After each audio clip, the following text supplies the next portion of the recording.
विद्यार्थी मित्रों BCom semester 2 में फाइनेंशियल एकाउंटिंग विषय में આપણે યુનિટ 4 વીમા કંપનીના હિસાબો જોઈ રહ્યા છે। આજે આપણે એક પ્રશ્ન લઈએ, સૌપ્રથમ એની રકમ સમજીએ અને ત્યાર પછી એની ગણતરી કઈ રીતે થાય છે એ હું તમને કરી બતાવું છું।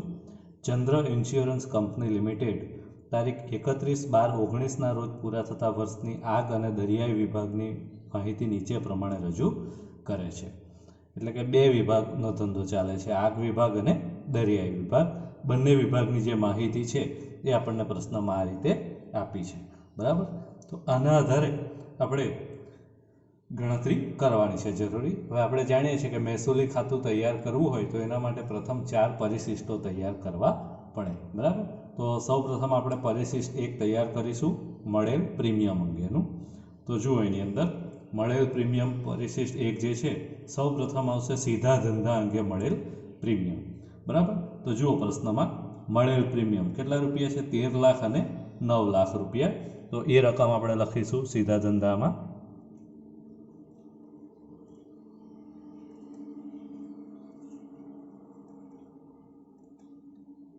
બરાબર। બે વિભાગ છે, એક આગ વિભાગ છે અને બીજો દરિયાઈ વિભાગ છે, બરાબર। આગ વિભાગમાં 13 લાખ રૂપિયા, દરિયાઈ વિભાગમાં 9 લાખ રૂપિયા। ત્યાર પછી મળવાનું બાકી પ્રીમિયમ, બરાબર। જો કોઈ પ્રીમિયમ મળવાનું બાકી હોય તો એ આપણે ઉમેરવાનું હોય છે। જો ચાલુ વર્ષનું મળવાનું બાકી પ્રીમિયમ હોય તો ઉમેરવાનું છે। તો જો અહીં આ પ્રશ્નમાં આપ્યું છે પ્રીમિયમના બાકી લેણા નીચે મુજબ છે। બાકી લેણા એટલે મળવાનું બાકી પ્રીમિયમ 2 તારીખોનું આપ્યું છે, 31/12/18 અને 31/12/19। 31/12/19 જે છે એ ચાલુ વર્ષનું કહેવાશે અને 31/12/18 જે છે એ ગયા વર્ષનું। તો સૌપ્રથમ આપણે ચાલુ વર્ષનું જે છે ઉમેરવાનું છે। તો 31/12/19નું કેટલું છે? 2 લાખ રૂપિયા આગ વિભાગનું અને દરિયાઈ વિભાગમાં 1,50,000। 2 લાખ અને 1,50,000। ત્યાર પછી ગયા વર્ષનું મળવાનું બાકી પ્રીમિયમ એટલે કે 31/12/18નું, બરાબર। 2,50,000 અને 1,40,000।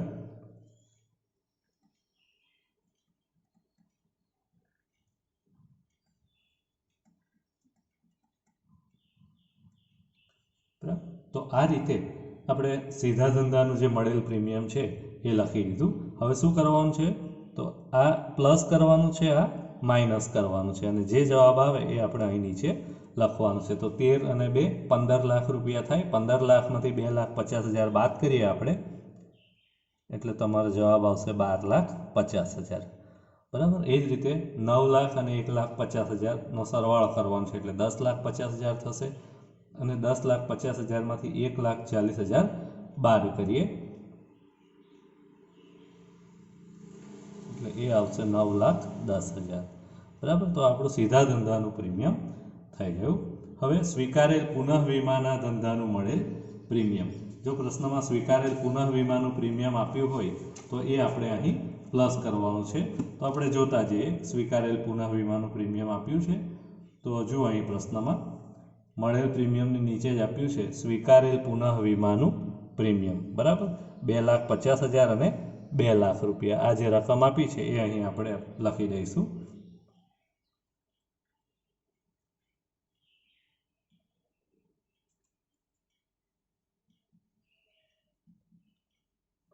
એની અંદર પણ જો મળવાનું બાકી હોય તો ચાલુ વર્ષનું પ્લસ કરવાનું, ગયા વર્ષનું માઇનસ કરવાનું, પણ આ પ્રશ્નમાં એવી કોઈ માહિતી આપી નથી, બરાબર।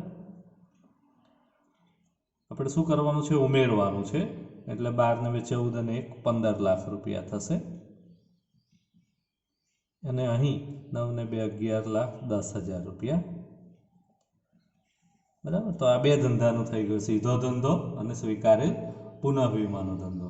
હવે શું કરવાનું છે? આપેલ પુનઃ વીમાના ધંધાનું પ્રીમિયમ હોય તો એ બાદ કરવાનું છે। તો એ પણ પ્રશ્નમાં આપ્યું જ છે, જુઓ આપેલ પુનઃ વીમા પ્રીમિયમ 1,05,000 અને 1,80,000। આગના વીમામાં 1,05,000, દરિયાઈ વીમામાં 1,80,000, બરાબર। એમાં મળવાનું બાકી કે એવું કશું આપ્યું નથી। ચાલો હવે બાદ બાકી કરવાની છે। 15 લાખમાંથી 1,05,000 રૂપિયા આપણે બાદ કરીશું।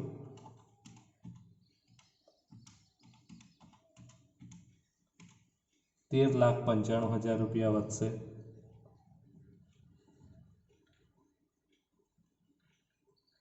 11,10,000 માંથી 1,80,000 બાદ કરવાના છે।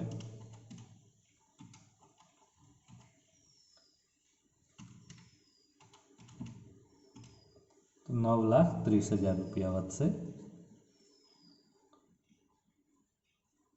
તો આ રીતે ત્રણે ત્રણ ધંધામાં જે પ્રીમિયમ મળ્યું એ પ્રીમિયમની આપણે રકમ લખી દીધી, સીધા ધંધાનું, સ્વીકારેલ પુનઃ વીમાનું અને આપેલ પુનઃ વીમાનું, બરાબર।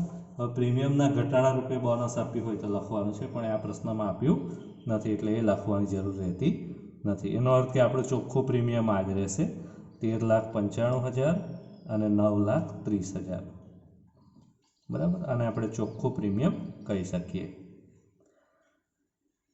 હવે એક હવાલો જે આવે છે એ હવાલો બાદ કરવાનો રહે છે, બાકી જોખમનું અનામત અને વધારાના અનામતમાં ફેરફારનો હવાલો, બરાબર। આ હવાલાની જે રકમ આવે ફાઇનલ એ આપણે ઉપર જે ચોખ્ખું પ્રીમિયમ આવ્યું એમાંથી બાદ કરી દેવાનું હોય છે, બરાબર। તો એ પણ આપણે અહીં લખીએ। બાકી જોખમનું અનામત જે છે એના માટે નિયમ છે કે દરિયાઈ વીમામાં ચોખ્ખા પ્રીમિયમના 100% અને આગના વીમામાં ચોખ્ખા પ્રીમિયમના 50% લેખે બાકી જોખમનું અનામત રાખવાનું હોય છે, બરાબર। તો આગનો વીમો જે છે એમાં ચોખ્ખું પ્રીમિયમ 13,95,000 છે। 13,95,000ના 50% જો આપણે ગણીએ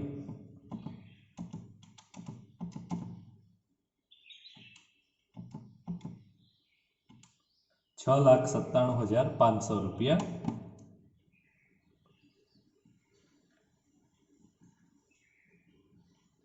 બરાબર, આગ વિભાગ માટે। અને હવે દરિયાઈ વિભાગની વાત કરીએ તો દરિયાઈ વિભાગમાં એનો નિયમ 100%નો છે, એટલે જેટલું ચોખ્ખું પ્રીમિયમ હોય તો એના 100%, એટલે 9,30,000 છે તો બાકી જોખમનું અનામત 9,30,000 રૂપિયા જ રહેશે, કારણ કે 100% રકમ, બરાબર।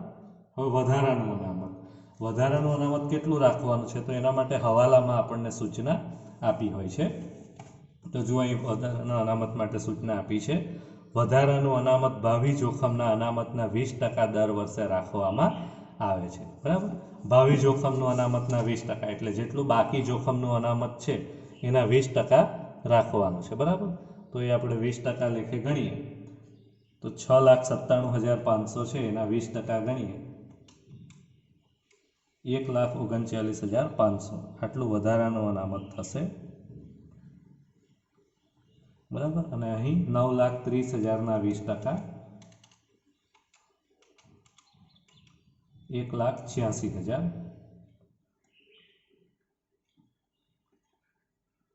તો આ રીતે આખરનું બાકી જોખમનું અનામત અને વધારાનું અનામત આપણે લખી દીધું, એનો સરવાળો આપણે અહીં કરી દઈશું।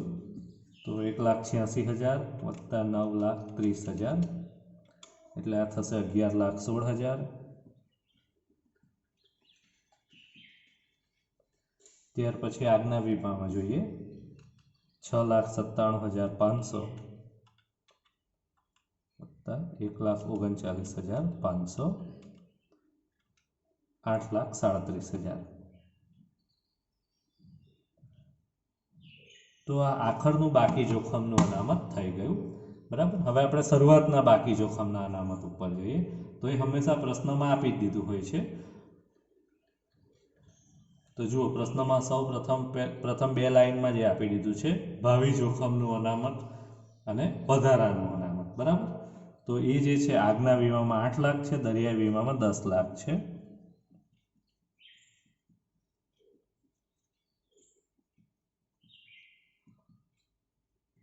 અને વધારાનું અનામત આગના વીમામાં 1,60,000, દરિયાઈ વીમામાં 2 લાખ, બરાબર। અને આ રીતે હવે આનો પણ આપણે સરવાળો કરીશું તો 8 અને 1,60,000 એટલે 9,60,000 થશે।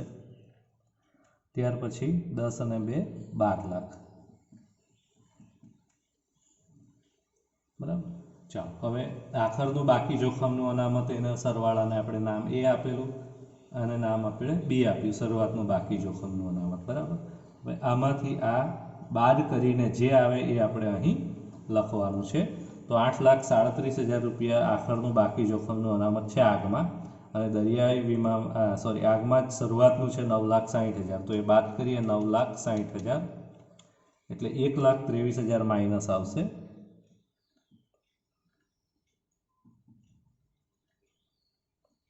એ જ રીતે દરિયાઈ વીમાની વાત કરીએ 11,16,000 માઇનસ 12,00,000,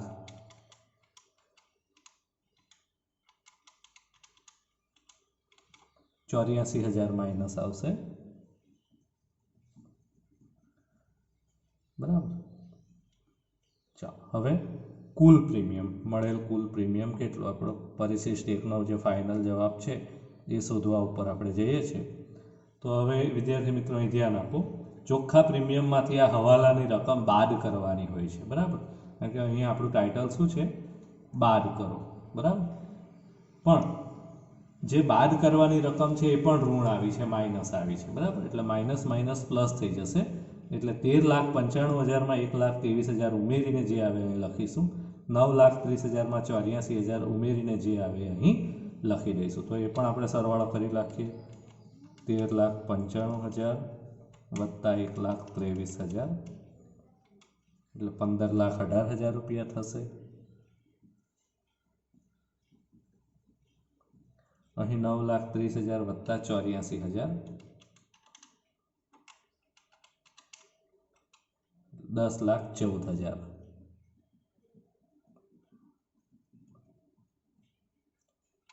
બરાબર, તો આ રીતે આપણે પરિશિષ્ટ 1 તૈયાર કરી શકીએ. બરાબર, ત્યાર પછી આપણે પરિશિષ્ટ 2 ઉપર જવાનું છે.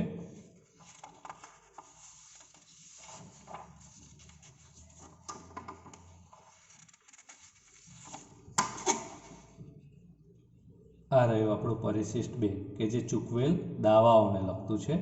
બરાબર, વીમા કંપનીએ આખા વર્ષ દરમિયાન કેટલા દાવાઓ ચૂકવ્યા એની માહિતી આપતું જે પરિશિષ્ટ હોય છે એ પરિશિષ્ટ 2 છે, ચૂકવેલ દાવા.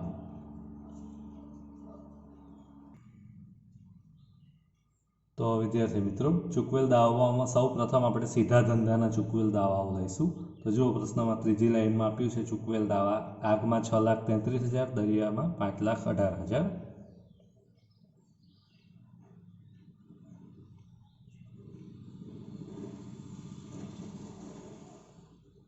હવે જો કોઈ દાવા ચૂકવવાના બાકી હોય તો ચાલુ વર્ષના પ્લસ કરીશું, ગયા વર્ષના માઇનસ કરવાના હોય છે. તો ચૂકવવાના બાકી દાવા વિશે એના નીચે જ પ્રશ્નમાં માહિતી આપી છે. જુઓ, દાવા અંગે બાકી જવાબદારી એટલે કે આ ચૂકવવાના બાકી દાવા કહેવાય. બરાબર, 31/12/18 અને 31/12/19 બે તારીખની માહિતી આપી છે. તો 31/12/19 જે છે આપણા ચાલુ વર્ષના કહેવાશે, 31/12/18 જે છે એ ગયા વર્ષના કહેવાશે. બરાબર, તો આપણે વાત કરીએ પ્રમાણે ચાલુ વર્ષના પ્લસ કરીશું, ગયા વર્ષના માઇનસ કરીશું. એટલે 2019ના જે છે આપણે પ્લસ કરવાના છે 1,80,000, 1,40,000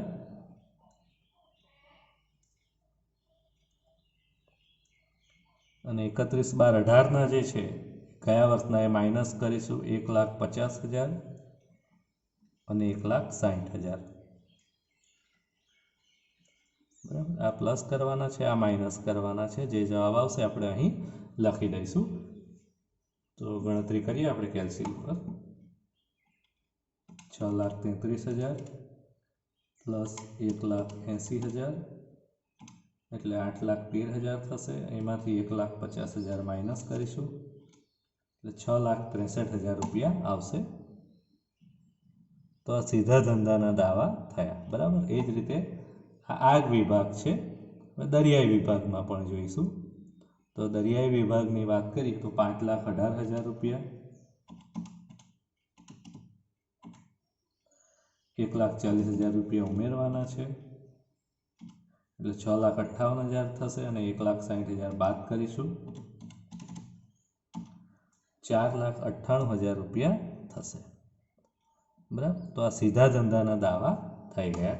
હવે સ્વીકારેલ પુનઃ વીમાના દાવા, જો કોઈ સ્વીકારેલ પુનઃ વીમાના દાવા જો પ્રશ્નમાં આપ્યા હોય તો એ અહીં આપણે લખવાનું છે. તો સ્વીકારેલ પુનઃ વીમાના દાવા આ પ્રશ્નમાં આપ્યા નથી એટલે એ લખવાના રહેતા નથી. બરાબર, ચાલો ત્યાર પછી આપેલ પુનઃ વીમાના દાવા એને પુનઃ વીમાની વસૂલાત અથવા રીઇન્સ્યોરન્સ વસૂલાત પણ કહેવાય છે. તો પ્રશ્નમાં એ આપ્યા છે રીઇન્સ્યોરન્સ વસૂલાત 1,60,000 અને 1,50,000.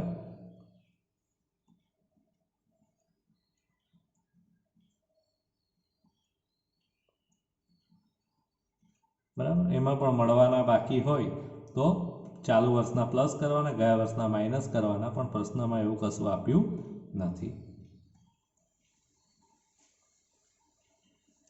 શું કરીશું? આ બાદ કરવાનું છે ટાઇટલ. બરાબર, એટલે 6,63,000 માંથી 1,60,000 બાદ કરીશું.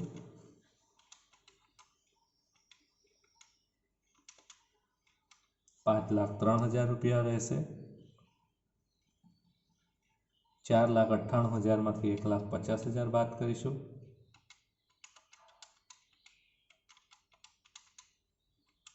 3,48,000 રૂપિયા રહેશે.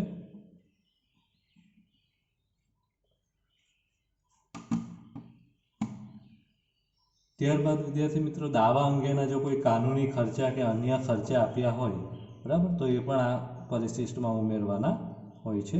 પણ આ પ્રશ્નમાં એવા કોઈ કાનૂની ખર્ચા દાવા અંગેના આપ્યા નથી, એટલે એ પણ નહીં આવશે. બરાબર, એટલે આપણો જે ફાઇનલ જવાબ છે આ પરિશિષ્ટનો આ જ રહેશે. આગ માટે 5,03,000 અને દરિયાઈ વીમા માટે 3,48,000. તો આપણું બીજું પરિશિષ્ટ પણ અહીં તૈયાર થઈ ગયું. હવે ત્રીજા પરિશિષ્ટ ઉપર જઈએ, કમિશનને લગતું. બરાબર, કમિશનમાં પણ રકમની બે કોલમો છે, આગ વિભાગ માટે અને દરિયાઈ વિભાગ માટે. તો કમિશનમાં સૌ પ્રથમ સીધા ધંધા પર કમિશન. તો પ્રશ્નમાં જોતા જઈએ. જો અહીં પ્રશ્નમાં આપ્યું છે, છેલ્લી 3 લાઈનોમાં કમિશનની માહિતી આપી છે. સીધા ધંધાનું કમિશન 80,000 અને 75,000 રૂપિયા આપ્યું છે.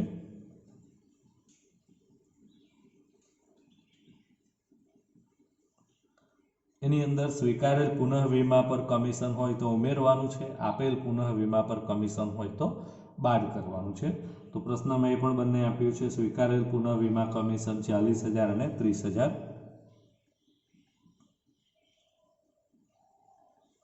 શું કરવાનું છે? આપણે ઉમેરવાનું છે.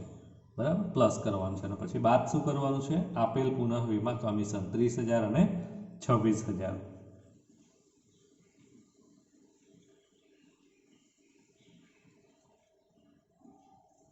આ રીતે કરીશું તો આપણને પરિશિષ્ટ 3 કમિશનનો જવાબ પણ મળી જશે. 80,000 અને 40,000નો સરવાળો કરીએ એટલે 1,20,000 થશે. એમાંથી 30,000 બાદ કરીએ તો 90,000 થશે. બરાબર, એ જ રીતે 75,000 અને 30,000 એનો સરવાળો કરીએ એટલે 1,05,000 થશે. 1,05,000 માંથી આપણે 26,000 રૂપિયા બાદ કરવાના છે, એટલે 79,000 રૂપિયા વધશે. તો આપણું પરિશિષ્ટ 3 થયું. હવે પરિશિષ્ટ 4 ઉપર જઈશું. વહીવટી ખર્ચાને લગતું પરિશિષ્ટ છે. કોઈપણ જો પ્રકારના વહીવટી ખર્ચાઓ આપ્યા હોય તો એ આ પરિશિષ્ટમાં લખવાના હોય છે. તો પ્રશ્નમાં આપણે જોતા જઈએ. વહીવટી ખર્ચાઓ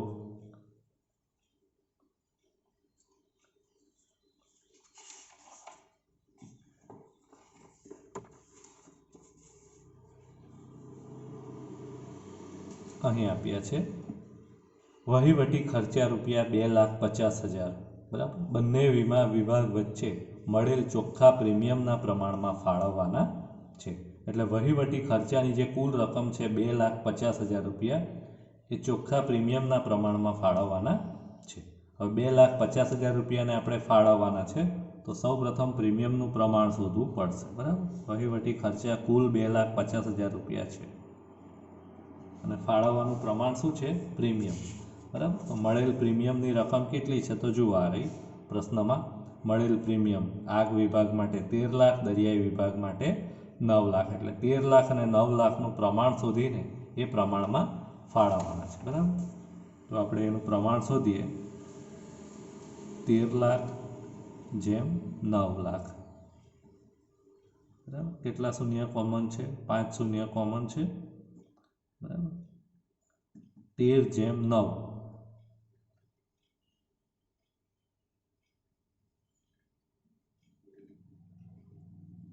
તેર જેમ 9 થાય છે પ્રમાણ.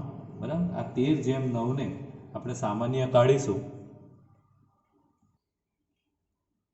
વિદ્યાર્થી મિત્રો હવે અહીં ધ્યાન આપો, પ્રશ્નમાં એવું કહ્યું છે કે વહીવટી ખર્ચા બંને વિભાગ વચ્ચે મળેલ ચોખ્ખા પ્રીમિયમના પ્રમાણમાં ફાળવવાના છે. બરાબર, ચોખ્ખા પ્રીમિયમનું પ્રમાણ કેટલું આપણે શોધ્યું છે. જો આ પરિશિષ્ટ 1 તૈયાર કર્યું આપણે, બરાબર, પરિશિષ્ટ 1માં ચોખ્ખું પ્રીમિયમ આ રીતે શોધ્યું હતું 13,95,000 અને 9,30,000. બરાબર, તો આ પ્રમાણમાં ફાળવવાનું છે 13,95,000 અને 9,30,000. બરાબર, 13,95,000 આગ માટે, 9,30,000 દરિયાઈ વિભાગ માટે. બરાબર, 3 શૂન્ય અહીં છે, અહીં 3 શૂન્ય, એટલે તમારું પ્રમાણ રહેશે 1395/930. બરાબર, સામાન્ય કાઢતા આ પ્રમાણ આવશે 3/2. બરાબર, એનો અર્થ એ થયો કે આ જે વહીવટી ખર્ચા છે 2,50,000 રૂપિયા આગ અને દરિયાઈ બંને વિભાગ વચ્ચે 3/2ના પ્રમાણમાં ફાળવવાના છે. આગ વિભાગ માટે 3, દરિયાઈ વિભાગ માટે 2.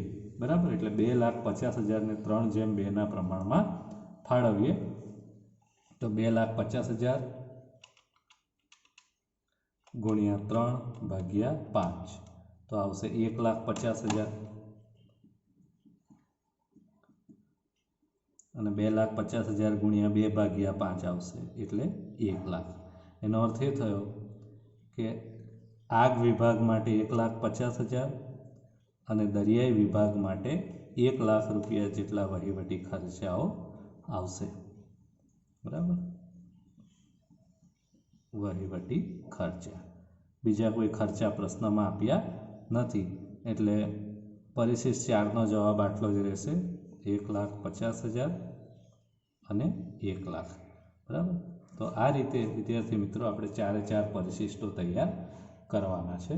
બરાબર, હવે ચારેય પરિશિષ્ટો તૈયાર થઈ ગયા પછી આપણું કામ મહેસૂલી ખાતું તૈયાર કરવાનું છે. બરાબર, હવે આપણે મહેસૂલી ખાતા ઉપર જઈએ તો મહેસૂલી ખાતાનો આ નમૂનો તમારી નજર સમક્ષ છે. બરાબર, સૌ પ્રથમ જે તે વીમા કંપનીનું નામ લખીશું. અહીં પ્રશ્નમાં ચંદ્ર ઇન્સ્યોરન્સ કંપની માહિતી આપી છે. બરાબર, ચંદ્ર વીમા કંપની કઈ તારીખનું છે? 31/12/19ના રોજનું. તો તારીખ લખીશું 31/12/19ના રોજ પૂરા થતા વર્ષનું મહેસૂલી ખાતું. બરાબર, આગ વિભાગ માટે છે અને બીજી કોલમ દરિયાઈ વિભાગ માટે છે.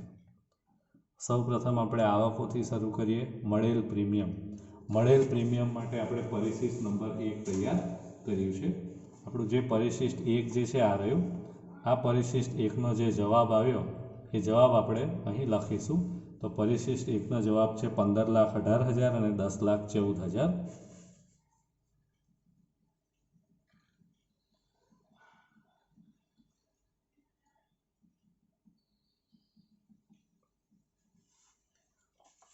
ત્યારબાદ બીજો મુદ્દો છે વ્યાજ અને ડિવિડન્ડ કરવેરા બાદ કર્યા પછીનું. તો પ્રશ્નમાં એ જોઈશું આપણે વ્યાજ અને ડિવિડન્ડ અહીં આપ્યું છે 1,50,000 અને 1,40,000. બરાબર, આગ વિભાગ માટે 1,50,000 આપ્યું છે, દરિયાઈ વિભાગ માટે 1,40,000 આપ્યું છે. પણ એ કયું લેવાનું છે? કરવેરા બાદ કર્યા પછીનું લેવાનું છે. એટલે કે વ્યાજ અને ડિવિડન્ડ પર જો ટેક્સ હોય તો બાદ કરવાનું. તો જુઓ અહીં પ્રશ્નમાં સૂચના આપી છે બંને પર 30% ટેક્સ છે. વ્યાજ અને ડિવિડન્ડ પર ટેક્સ 30%. બરાબર, તો એટલે 30% બંનેમાંથી બાદ કરીશું તો 1,50,000ના 30% ગણીએ તો 45,000 રૂપિયા થાય. એ બાદ કરવા પડશે 1,50,000ના, અને 1,40,000ના 30% ગણીએ તો 42,000 થાય. આ બંને બાદ કરીશું. બરાબર, તો 1,50,000માંથી 45,000 બાદ કરીએ 1,05,000 રૂપિયા રહેશે, અને 1,40,000માંથી 42,000 બાદ કરીશું તો 98,000 રૂપિયા રહેશે. તો આ જ થઈ ગયું વ્યાજ અને ડિવિડન્ડ. બરાબર, બીજા મુદ્દા ઉપર જઈએ. બીજો કોઈ આવક આપી હોય, મિલકત વેચાણનો નફો કે અન્ય આવકો, તો એ લઈશું. તો પ્રશ્નમાં આપણે જોતા જઈએ ઉપરથી.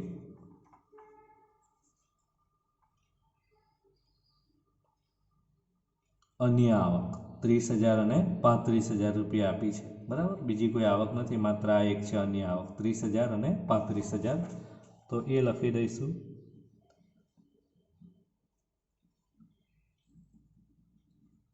બરાબર. અને આટલાનો સરવાળો કરીશું એટલે આપણને કુલ આવકો કેટલી છે એ પણ મળી જશે. તો કુલ આવકોનો સરવાળો કરીએ આપણે. 15,18,000,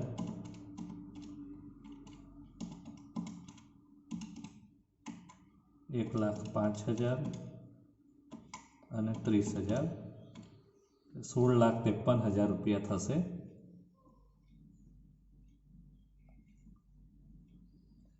એ જ રીતે દરિયાઈ વિભાગની વાત કરીએ તો 10,14,000, 98,000 અને 35,000, એટલે 11,47,000 રૂપિયા થશે. એટલે કુલ આવકો થઈ. હવે જાવકો પર જઈશું, ખર્ચાઓ. બરાબર. તો જાવકો માટે પણ આપણે પરિશિષ્ટ નંબર 2, 3 અને 4 તૈયાર કર્યા છે. તો એ પરિશિષ્ટ જોઈએ તો જુઓ અહીં પરિશિષ્ટ 2 ચૂકવેલ દાવા. બરાબર. આપણે તૈયાર કર્યું છે. જવાબ કેટલો આવ્યો? આગ વિભાગમાં 5,03,000, દરિયાઈ વિભાગમાં 3,48,000. તો એ લખીશું. ચૂકવેલ દાવા 5,03,000, 3,48,000. પરિશિષ્ટ કયું બનાવ્યું છે? એના માટે 2. બરાબર. અહીં મળેલ પ્રીમિયમ માટે પરિશિષ્ટ 1 હતું. પરિશિષ્ટના નંબર લખવાના છે. બરાબર. ચાલો, ત્યાર પછી કમિશન. કમિશન માટે આપણે પરિશિષ્ટ નંબર 3 બનાવ્યું છે. જવાબ છે 90,000 અને 79,000.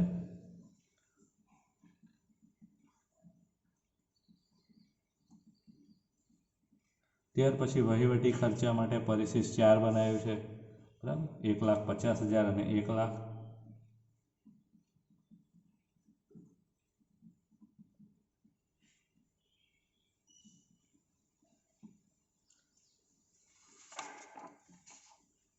એ પછી અન્ય કોઈ ખર્ચા આપ્યા હોય, બરાબર, તો એ લખવાના છે. જેમ કે પ્રીમિયમના ઘટાડા રૂપે બોનસ, મિલકત વેચાણનું નુકસાન. બરાબર. આ પ્રશ્નમાં જોઈ લેવું પડશે કે આ રીતના કોઈ ખર્ચા આપ્યા છે. તો આ પ્રશ્નમાં આવી કોઈ માહિતી આપી નથી. બરાબર. એટલે આટલાનો સરવાળો કરીએ એટલે આપણને કુલ જાવકો પણ મળશે. 5,03,000, 90,000 અને 1,50,000, એટલે 7,43,000 રૂપિયા જેટલી કુલ જાવકો થશે. બરાબર. એ જ રીતે દરિયાઈ વિભાગની વાત કરીએ. 3,48,000, 79,000 અને 1,00,000, 5,27,000 રૂપિયા જેટલી જાવકો થશે. બરાબર. આવકોનો સરવાળો થઈ ગયો, જાવકોનો સરવાળો થઈ ગયો. આવકને આપણે એ નામ આપ્યું, જાવકોને બી આપ્યું. આવકમાંથી જાવક એટલે કે એમાંથી બી બાદ કરીએ તો આપણને કામગીરી નફો મળશે. તો 16,53,000 માંથી 7,43,000 બાદ કરવાના છે.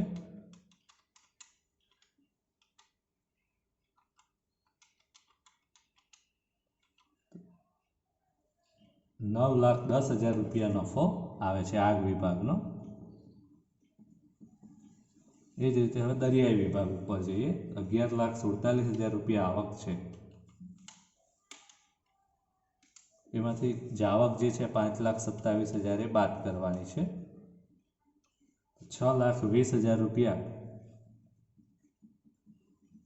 દરિયાઈ વિભાગનો નફો આવશે. બરાબર. એટલે આ રીતે સામાન્ય વીમાનો ધંધો કરતી વીમા કંપનીઓમાં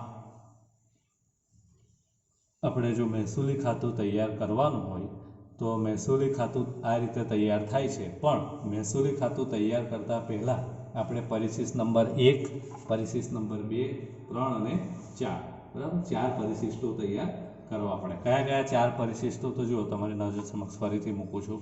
પરિશિષ્ટ 1 જે છે તે મળેલ પ્રીમિયમને લગતું હોય છે આ રીતનું. બરાબર. ત્યાર પછી પરિશિષ્ટ 2 ચૂકવેલ દાવાઓને લગતું હોય છે. પરિશિષ્ટ 3 કમિશનનું હોય છે. અને પરિશિષ્ટ 4 વહીવટી ખર્ચાઓને લગતું હોય છે. બરાબર. આ રીતે 4 પરિશિષ્ટો તૈયાર થઈ ગયા પછી છેલ્લે આપણે મહેસૂલી ખાતું બનાવી શકીએ.